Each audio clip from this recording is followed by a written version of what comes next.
This is Lois Whaley for Women Today and Yesterday. My guest today is Bonnie Prince, PhD, retired, I believe, currently, but you do some consulting work still, don't you? Yes, I do. What is your field, Bonnie? Communication and education to some extent. Combination. A combination. And doing this, you've done some interesting things, gone to other places around the world and so on, right? Right, that's true. I started off, I have been at Ohio University in Athens almost longer than anybody I know except you. Okay. I came here to be a freshman in 1961 and was an English major for 4 years, and then graduated, and a couple years later got married, and then after that got my master's degree in English, and then took time out, and then later got a doctorate in communication. So it's sort of a sequence of I see. things that are related. Right here at OU, yes. your doctorate in communications. Yes, right. Yes, well, still that must have been some years ago. Yes, was. If you're retired from doing other things now, Right, basically. Right. Yeah. Well, where did you come from originally? Originally, I was from New England, and I was born in Connecticut, but I lived in Massachusetts till I was 10. And when I was 10, I moved to Toronto, or outside Toronto. In Toronto? And which has a lot to do with why I did other things, I think, because I came there in 1953 when people were just coming over from Europe. There were immigrants in my class, and it was very interesting. My best friend was from Germany. Oh, really? And they came after the war, not refugees, but immigrants, I guess. Yes.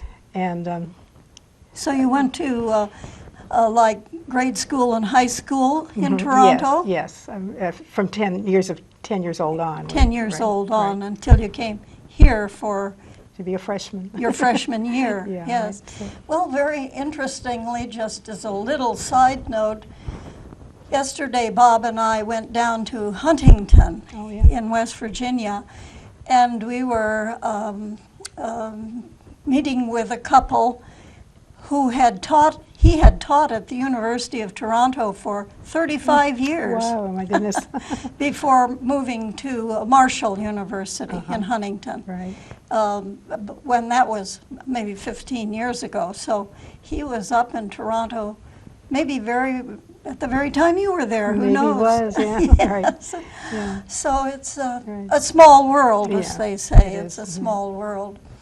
Well, today we want to talk partly and especially about the fact that tomorrow, this is August 25th when we're doing the taping, but tomorrow, the 26th, is the anniversary of woman suffrage, the passage of the 19th Amendment to the U.S. Constitution that made it legal for women to vote, women of age to vote in all over the United States. And by that time, there were already a number of states that had passed woman suffrage because that was up to the states. Really, I was going to ask. At one ask, time, yeah. Isn't that interesting? There were something like 13 or 14 states that had totally passed woman suffrage at every level. And then, in addition, there were about 15 states that permitted women to vote for president. But I guess the guys in the legislature didn't like that, huh? were a little bit worried about them voting on them, right. Perhaps, who knows. But it was after August 26th, 1920, that women nationwide could vote, and they were able to vote in the presidential election that year. Really? Because it was a presidential year. And I think both parties were thinking that they might get a boost from the women's vote. The final passage was really quite interesting. I have a couple of books here that I'm going to talk about. Right. This one says Votes for Women, Founding Sisters in the 19th Amendment. And I'll get into that at more detail. Votes for Women, that's an interesting cover photo, isn't it? Yeah, it is. I Written wonder right if on her that back. was painted or... right on her back, her skin. Yes. Tattoo. tattooed, Yeah, who knows? But you can tell from the that she was an old-time lady. I mean, by the dress she's wearing and her hairstyle and so on. Well, Century of Struggle, this other book that I have, you sort of say, and in fact I did, I wonder what they're talking about. What century are we talking about, you know? She actually goes back to about 100 years before 1920. She goes back essentially to 1820. Oh my goodness. And the fact that there were women around, like the Grimke sisters, who were in favor of women's rights and so on. And even earlier, women like Judith Sargent Murray, and also in the 1830s, Miss Fuller, who was an intellectual who had been trained up by her father to be, you know many languages and all that sort of thing, and incidentally had terrible problems with nightmares and goodness knows what all, I don't know, which might have been associated with that, but she became quite announced. She wrote a book called Woman in the 19th Century in the 1830s. Oh my goodness. Yeah. And she was a well-known women's rights advocate who conducted, you mentioned living in Massachusetts at one time. She was basically from Massachusetts, from the Boston area. And she conducted a series of conversations, they called them, with women during the 1830s. And these were all, women who were very involved in things in Boston, or wives of well-known men, either wives then or wound up marrying, like the wife of Nathaniel Hawthorne, the wife of Horace Mann. Those were two sisters, Peabody's. Huh. I didn't know that. Peabody sisters. And the third sister who did not marry was a woman who was the first person to really promote kindergarten in the United States, Elizabeth Peabody. So it was quite a place for New England, especially Boston area, for interest in women's rights, so on. So as far back, and that was before, I think most people think that the real founding was in 1848 with the convention in Seneca Falls, New York, where Elizabeth Cady Stanton and Lucretia Mott organized that. Nowadays we see conventions, people have been planning them for a year and so forth and so on. They had about 2 weeks.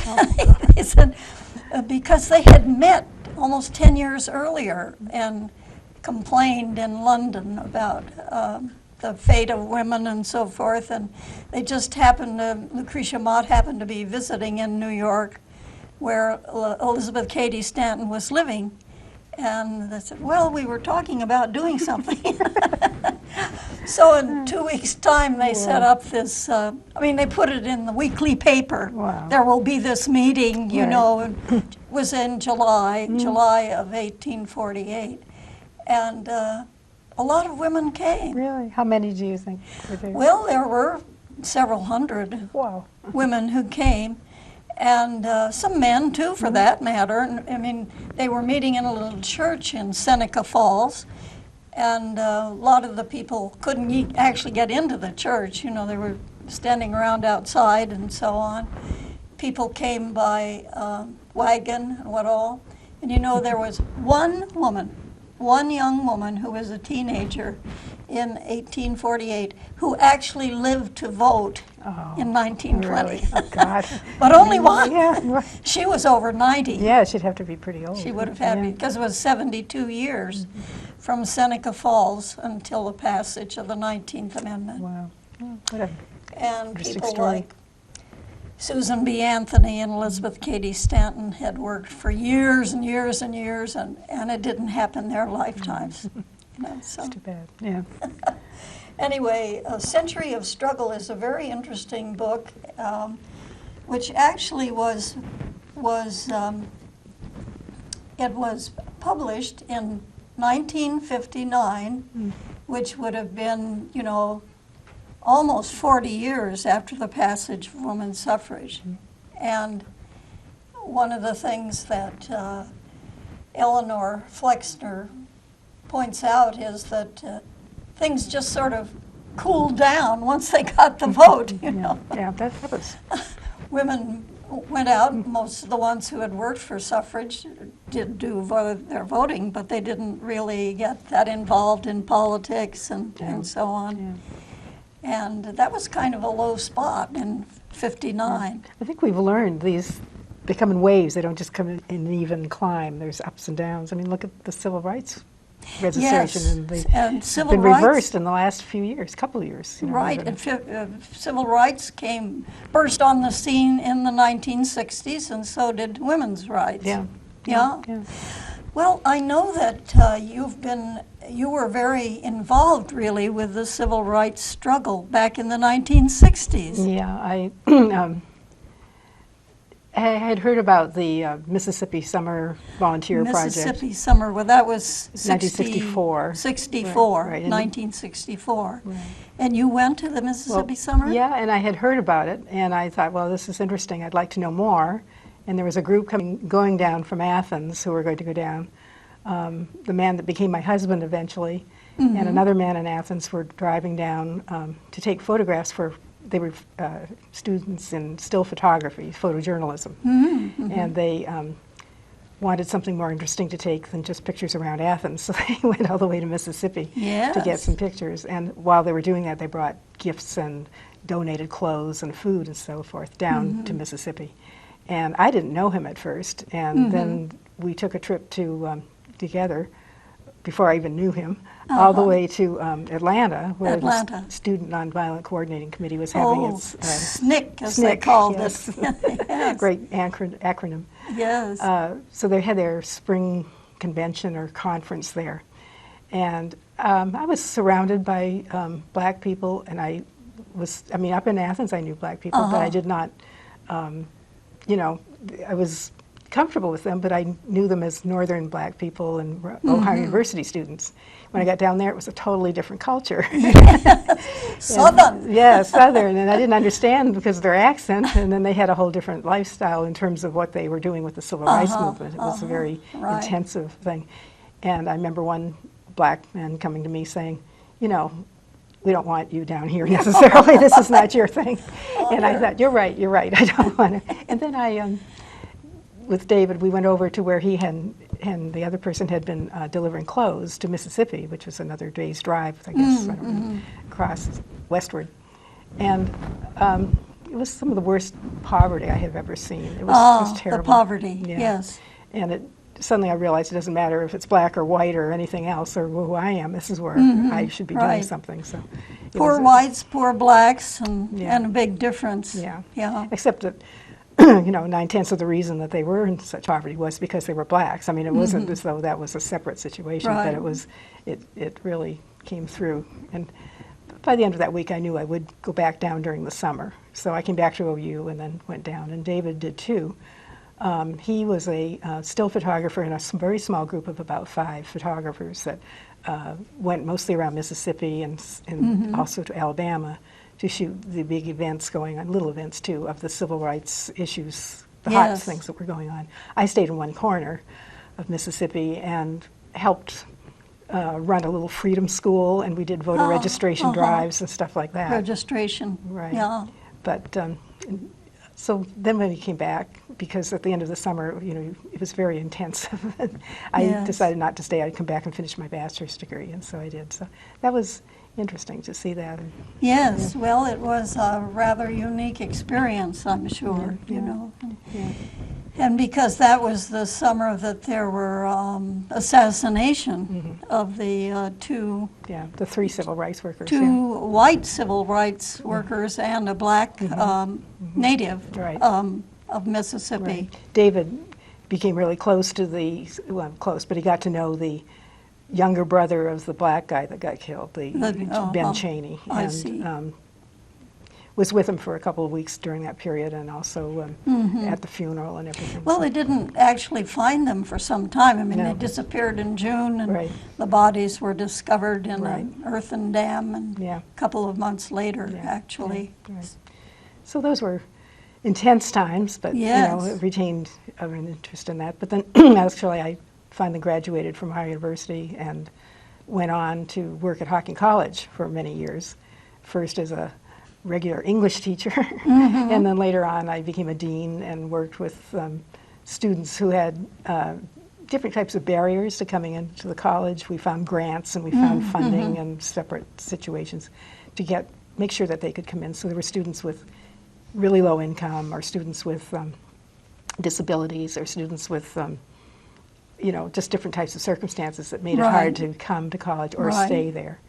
And that was really interesting work. Yes, right, and important, very important work. Well, as I think I mentioned to you the other day, I was involved in college myself with civil rights issues, and that was even earlier. In 1949, Oh my goodness. and I was a student at Stanford. Yeah. We had an NAACP chapter, and I think they were really reaching out for white helpers at that point, Yeah. and and at the time there were no black undergraduates at Stanford. Really? Whoa. There was one. Well, when I told this on our 50th year anniversary back at Stanford, and a friend that I had known at NAACP, and when I mentioned it to him, he said, "Oh yeah, but in the winter of 1950." They got a transfer student who was a black man who was played basketball or something, Right. And my last year at Stanford was the summer of 1951, and there was a black girl who was a transfer student in my dorm, but she was the only one I ever really met who was an undergraduate. In our NAACP group, we had a graduate student who was actually from Atlanta. And he was there because, thanks to the 1896 Supreme Court decision, it said, as long as things are equal, you can be separate. You can be separate but equal. So since there was no place in Georgia where he could attend graduate school, he was in the field of education. They were paying his way at Stanford. Oh, that's interesting. As a Georgia graduate was, student. Huh, wow. Yeah. And so we did have one black member of our NAACP group. And of course now, I mean, there are not only people, and there were foreign students. Nowadays, there are not only foreign students, but many students of color at Stanford.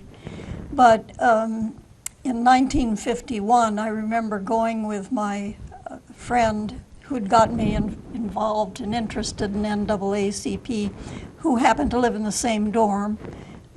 Naomi Grossberg was her name, and she was from Brooklyn, New York. And anyway, we went to see the dean of admissions and suggested to him that maybe they shouldn't have a photo, with the application. Oh, We were sort of suggesting that maybe you're screening out black applicants. And he was very insulted. Oh no, certainly not. Right. Right. But my friend that I had met many years later at the reunion said that shortly after that time they did drop the picture. Good for you. Yeah, you made a difference. Yeah, Yeah. which first time I'd heard of it in 50 years. Oh, that's interesting. You didn't find out to the reunion? Yeah. Wow. I don't That's know. interesting. Yeah. Anyway, they certainly got a lot more students of color there and have them now. But These things are, incremental, and sometimes they take a big leap forward. But what bothers me now are these court rulings that say, that the voter registration restrictions, or Yes.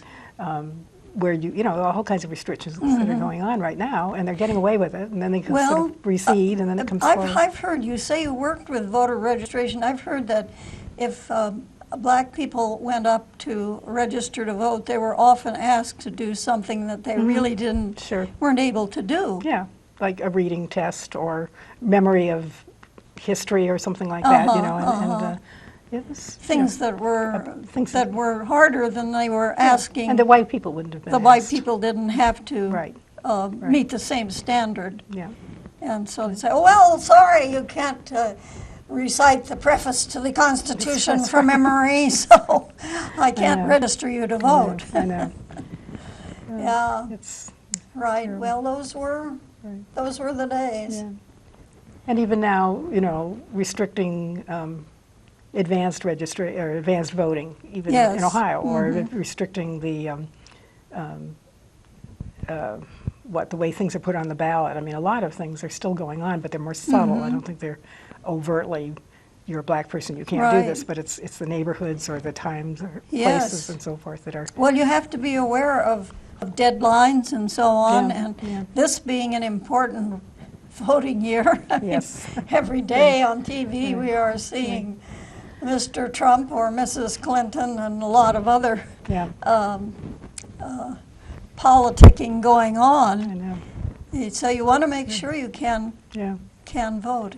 On one hand, we've come such a long way. I mean, I know there's still bias against Hillary Clinton because she is a woman, but it's nothing like it would have been even 10 years ago. I mean, she's past this level of, well, okay, a woman could become a president. I think almost anybody in the Right. United States would think of it as a possibility. A lot of them might not like it, but it's not as overtly biased as it might have been a few years ago. But on the other hand, she's still fighting it, because I think a whole lot of Trump's accusations against her are really, that's the bottom line. That's what's going on underneath it all. Well, they're sort of both going at each other, which is I know. what I guess you can expect. That's true. That reminds me, I think I brought along something else to show you, which kind of fits in here. See if I can get it out. Incidentally, this is my bag, which I got in the year 2000. Oh, wow, okay. I went to Women's the rights 150th anniversary of the first Women's Rights Convention in Ohio, really? which was in 1850. Oh, that's And wonderful. actually, it was one of the very first after Show us the Seneca camera. Falls. Show us the camera. Hold it up, yes. It was in Salem, Ohio, because that is where the convention was held. The little town of Salem, up not too far from Kent State University, up in that part of of Ohio. And unfortunately, the purple is starting to. Especially the part that says women. Women are practically out of here. Fading away. But it does say Women's Rights Convention, Right. 1850 to 2000 in Salem. Oh, that's very nice. And in here, in addition to my books, I brought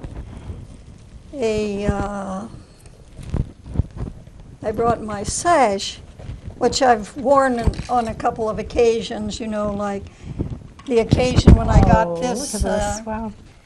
When I got this T-shirt, which was in 2009, and for the anniversary that will happen tomorrow on the 26th of August. Yeah. But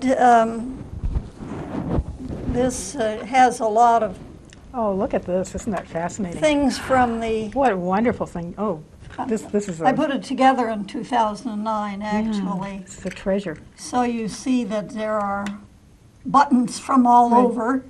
And you got them at different times, the buttons? Well, yeah, except that I did put it all together in 2009. Mm-hmm. So there isn't anything really new here. Now, because 2008 was an election year, I do have a couple. See, there's Is Hillary Hillary- Clinton, right. because she ran for Yeah. president in 2008. Right. And here is someone of interest. Carol Moseley Braun. Carol yeah, Moseley right, Brown. Yeah. Have you ever heard of Oh, her? yeah, she's from Chicago, wasn't she? Chicago, Yeah. yes. She was U.S. Senator Mm-hmm. for a number of years, and she actually apparently ran for president. Really? I It didn't says know Ms. Carol Moseley Brown, Ms. President. 2004. Four? Yeah. 2004. She put her name forward. The AAUW had a convention in Chicago at which she spoke. Mm-hmm. And I think maybe it was in 2004 that I actually got this. This is the collector's item. Yeah. It's wonderful. Things from way back when. Yeah, that's for lovely. sure. Oh, that's great. Right. But I've worn it on a couple of occasions when it seemed to be the right thing to do. Absolutely, yeah. Like when we had this in 2009, we had a very live wire gal who was helping with Ohio Women Incorporated, and she really got us moving about getting a statewide meeting for August 26th. It wasn't actually August 26th, it was probably actually on the 25th. It was, you know, it was like Saturday as opposed to Yeah. whatever the, Sure. tomorrow is Friday, is a Right. Friday, for instance. Right.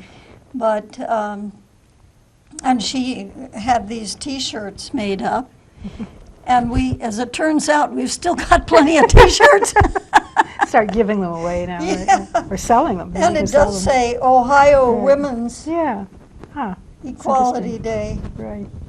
It doesn't say 2009, so Right. one could wear it forever. Forever, yes. People should. It's a good investment. Keep A it going. good investment. Right. Right. And on the back, it even has a quote from Susan B. Anthony, and so it's very nice. But these are things that are mementos. That's wonderful. And this was the button that day, you Oh, see, yeah, I see. in 2009, Ohio Women Incorporated. These are really Here is special. Sojourner Truth, Yeah. who made that famous talk in 1851 in Akron. Is that in Akron? Really? It was in Akron. I didn't realize that. Yeah. And nowadays people are saying, well, I don't think she actually said, ain't I a woman, you know, and put her arm up and so forth. But I don't know, you know, it was actually written up for the history of women's suffrage in about 1870. But it was written up by the woman who was in charge that day, who was Frances Dana Gage of Marietta, of McConnellsville. Her husband was a lawyer in McConnellsville, and she was a member of Pioneer Ohio family in Washington County, Right. Frances Dana Gage. She's the one who said the "Ain't I a woman?" That was the thing she remembered. Oh. But a guy who was actually there, a man who was actually there making notes, didn't put down that phrase.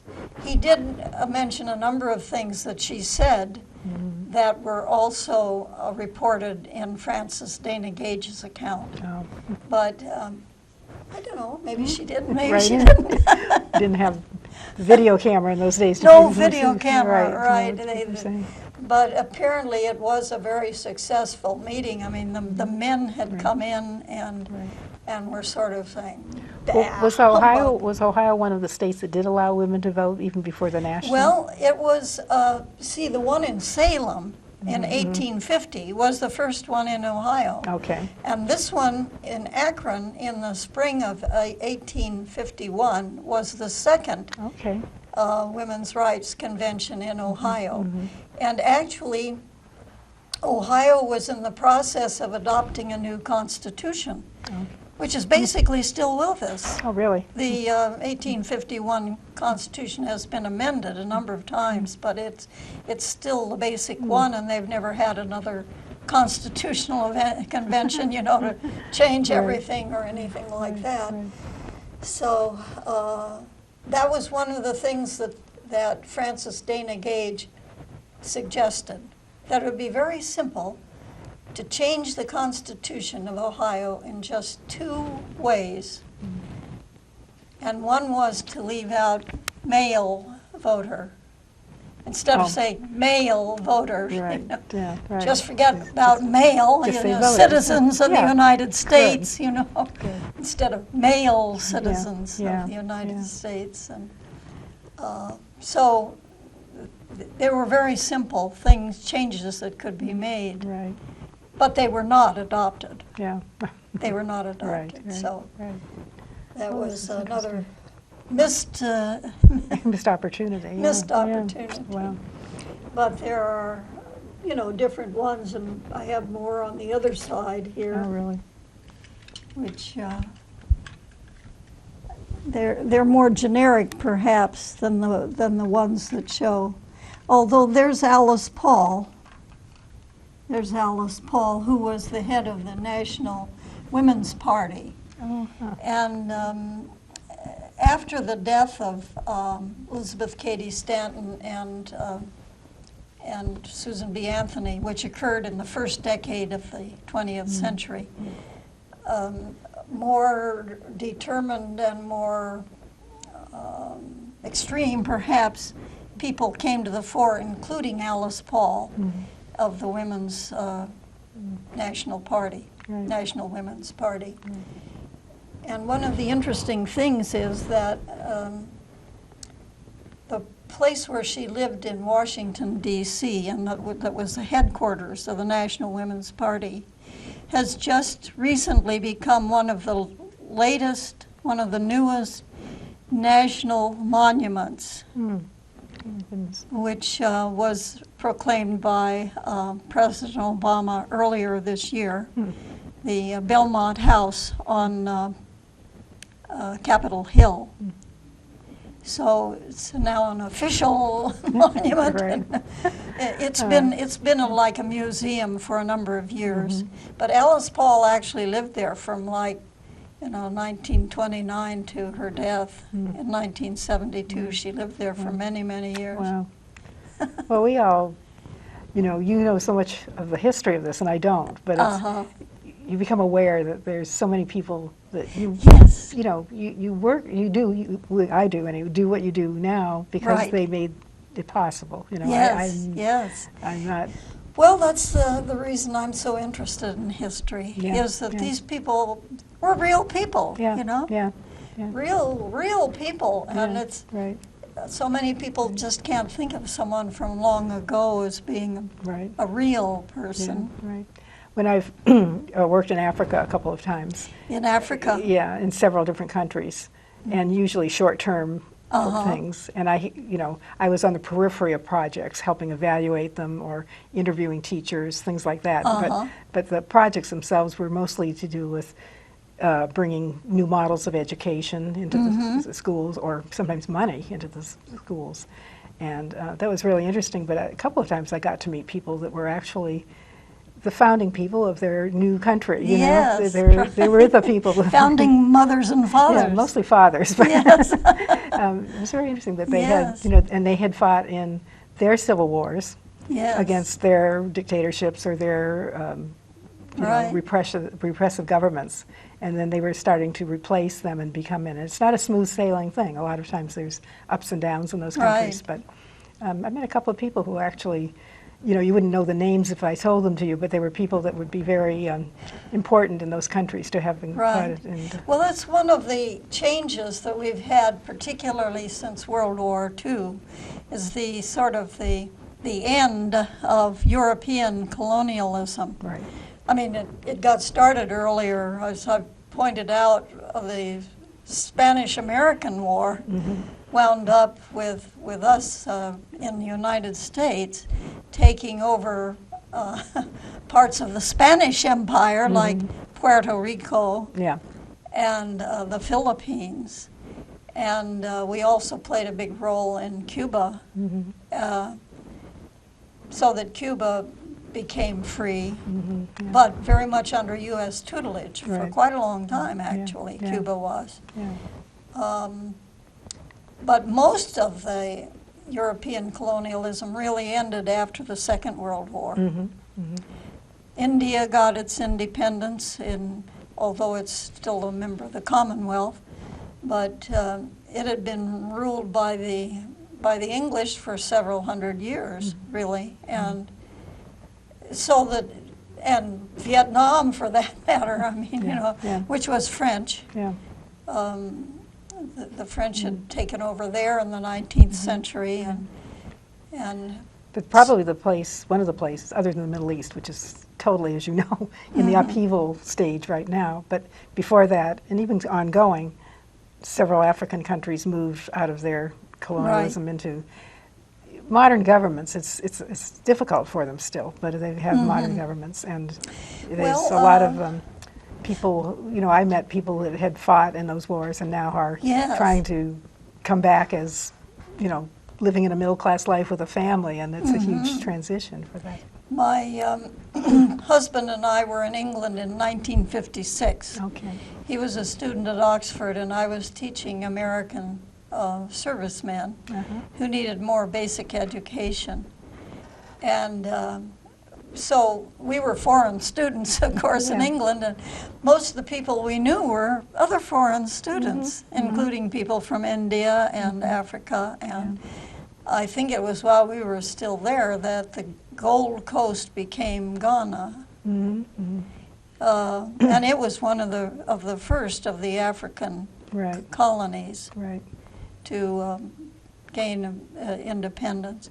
But a number of those places, before the Europeans came in and took over, so-called civilized people and so forth, a number of those places in Africa had been successful countries on their own, long before the Europeans showed up. Yes, I know, and we fail to recognize that, I think. They did. But a lot of people don't realize that. No. And, we exploited them, so that made it, Well, diamonds and slaves, unfortunately. And slaves, of course. But even beyond that, the natural resources, even to this day, there's huge companies. I worked in Liberia twice, and the rubber plantations there, and the extraction of all the minerals and stuff. It's a very and Liberia is such a special place related to the United States because it was founded by freed American slaves. Because there was an effort in the 19th century to one way of, quote, ending slavery in the U.S. by freeing slaves, sending them back to Africa, to Liberia, whose name is named for liberty. You were there, you say, twice? Twice, for short-term projects. I mean, one time it was about 3 months, and the other time I think it was 3 weeks, 2 weeks, something like that. And it was a real interesting project. The first time I was there was a couple years after their civil war, one of the civil wars, the more recent one, had ended, and there were still United Nations tanks in the streets, peacekeeper tanks and stuff. So it was a kind of a dicey place to be, and also. Well, of course, that's one of the other bad things, you might say, about liberty is there's often a big struggle as to who's going to be in charge. And that leads to civil war and sometimes really terrible. I mean, like the Sudan and. One of the nice stories that happened to my husband, he had a Fulbright and taught in Zimbabwe. In Zimbabwe, Southern Africa. In 1992, and most of his students, he was teaching television production, and most of the students in the class had escaped from South Africa, where it was still under the apartheid system. And they were escaped and, waiting for their country to get freed up, if it ever did at that time. It did eventually, of course, but they were there. And so after that was over, he was back in the United States, I think it was about 2 years later. I don't know my dates. Then apartheid ended, Mandela came out of jail, all of that.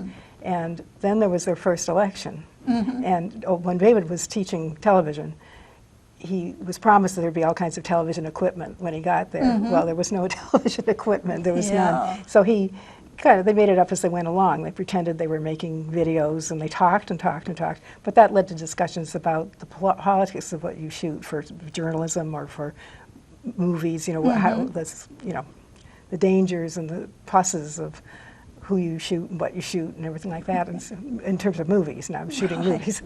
And and it was as much discussion about that as it was actual technical stuff, because they didn't have the equipment. But anyway, a couple of years later, when they did have their first vote in South Africa, and his students by then had gone back into the country, he got a long-distance call that day. I mean, no one made long-distance calls in those days from Africa, because no cell phones or anything. From Africa? Yeah. And he got a call, and one of his students called up and said, "David, I just voted." Oh. It was just incredible to have him say that. Right. And then another of his students, we don't know what happened to all of them. I met them for about 1 month of that time. David was there for a few months. But one of them we do keep I keep contact with now, and he's done real well for himself, and he's in South Africa.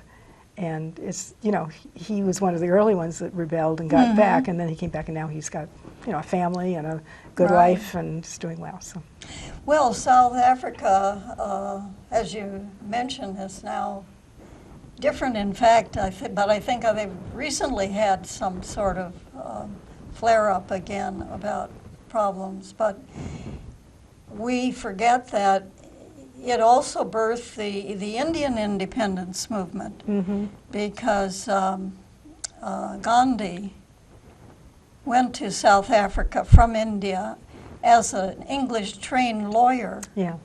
And, the very first thing that happened to him when he got there and started to enter a first-class carriage, this must have been about 1890. It was a very long time ago. But he went to enter a first-class carriage, and this white man said, "What are you doing?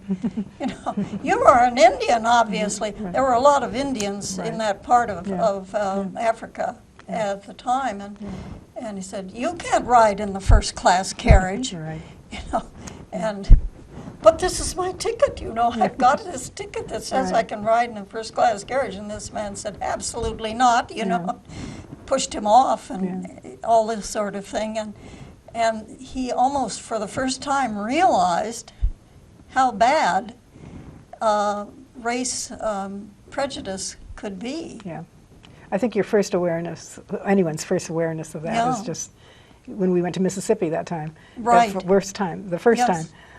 Suddenly we had to go get a woman who was in a hospital and take her home. And we went into the hospital, and for the first time in my life, it was the white entrance and the black entrance. White entrance and black entrance to the hospital. Yeah, and the white waiting room and the black waiting room. White waiting room, yeah. black And so, waiting room. Quick decision, do you sit on the white side or the black side? It was a quick decision. It was interesting. So I sat with the blacks, but that stirred everything up, because who is this white lady? Yeah, if you went in the black waiting room, they'd say, "Oh my goodness!" Right.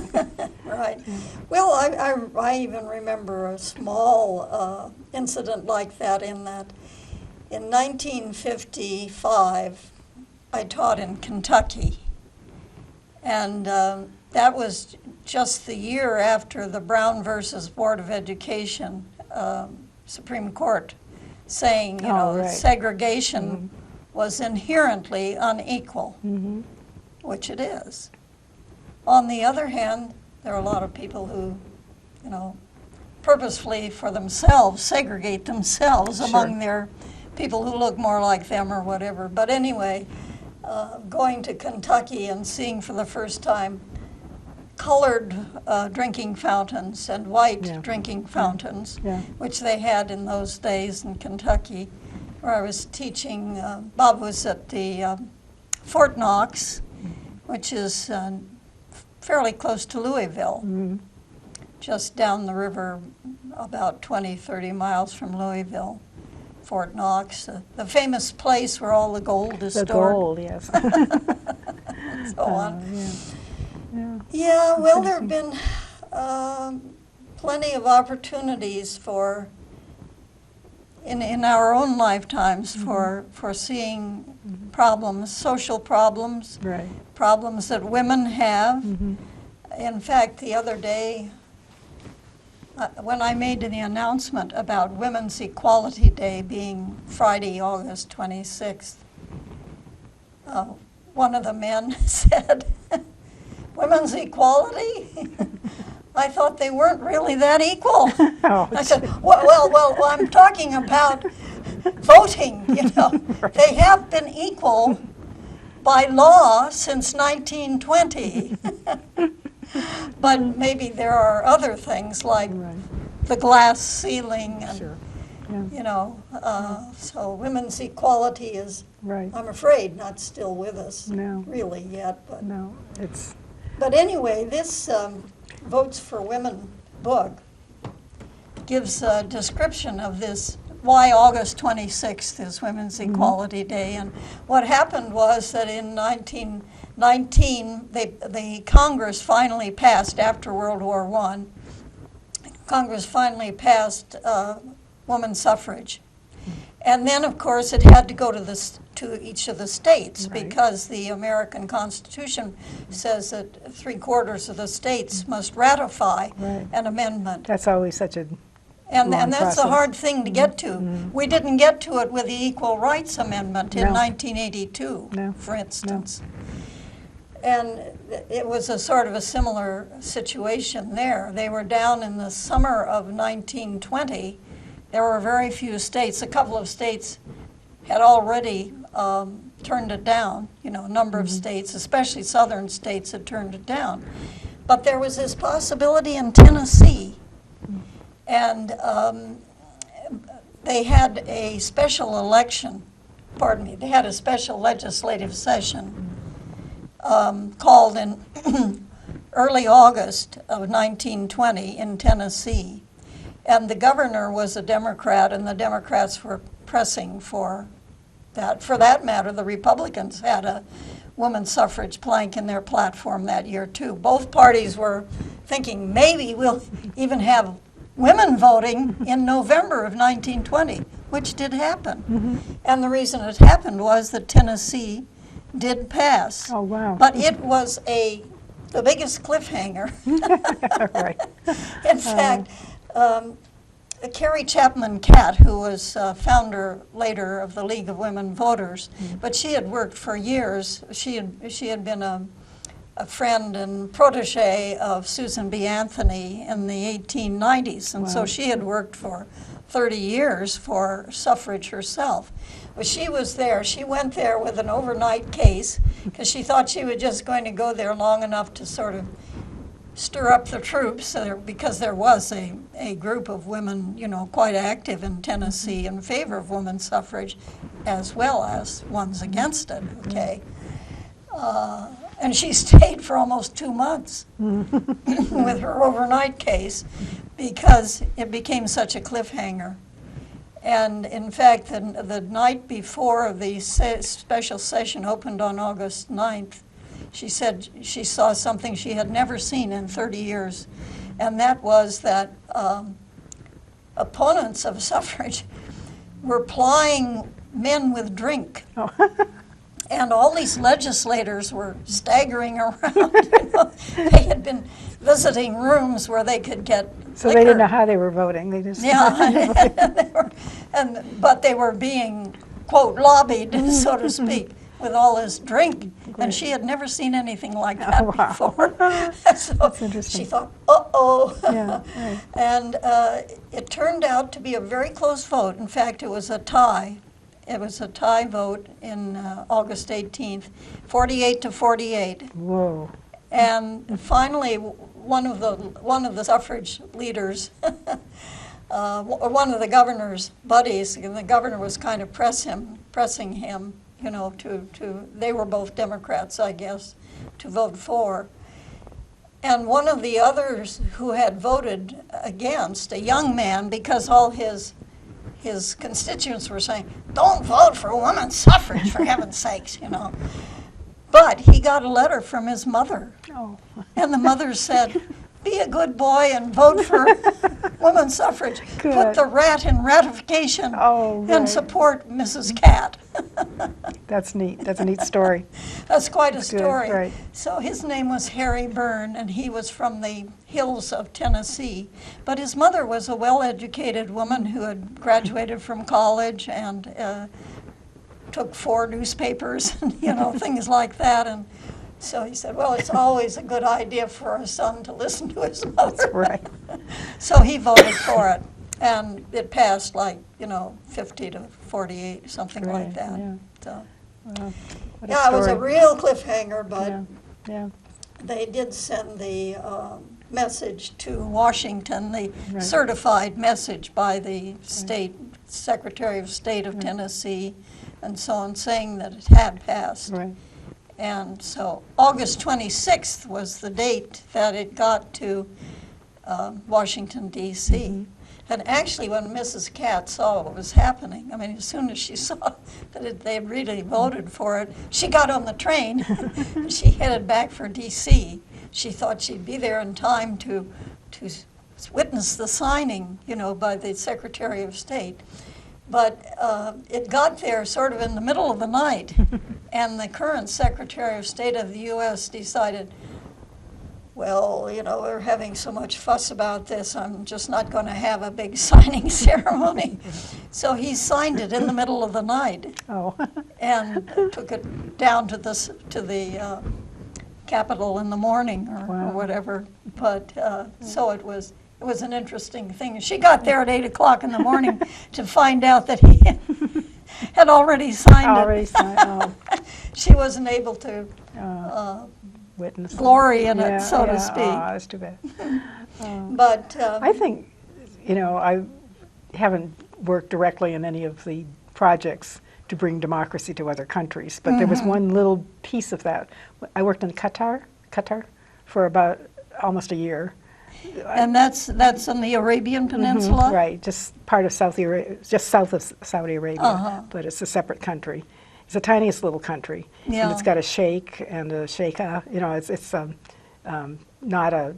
They never had an election when I was there, and that was what year is that? 2000, I think. No, not 2005, 2006. They had not had a true election, and I don't even know if they do now. They might have some local things, but it's governed by the old-fashioned system of having a lineal system with the family running the whole country.